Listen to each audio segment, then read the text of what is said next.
Pansamantalang sinuspende ng Pag-asang pag-issue nito ng arawang heat index. Ayon sa Weather Bureau, kasunod na rin ito ng pagsisimula o onset ng tag-ulan. Yung heat index observation po noon ay nag-i-start ng early March and then nagtatapos siya sa May.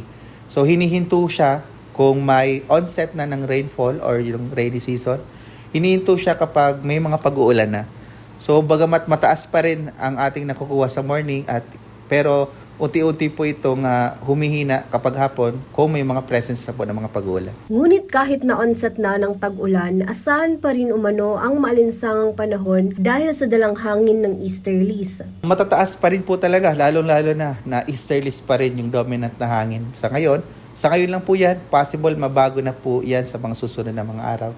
Pag easterlies po kasi ay mainit po during the morning and then kapag hapon ay may mga isolated rain showers po. Sa nararanasang panahon ngayon ay ramdam pa rin ang maalinsangang panahon. Maaari pa rin ibalik ang arawang pag-issue ng heat index kapag mas tumaas pa ang temperaturang ating nararanasan. Muling nagpaalala ang Pag-asa na iwasan ang matagal na exposure sa init ng araw na maaaring magresulta sa heat exhaustion, heat cramps o worst case scenario maaaring mauwi sa heat stroke.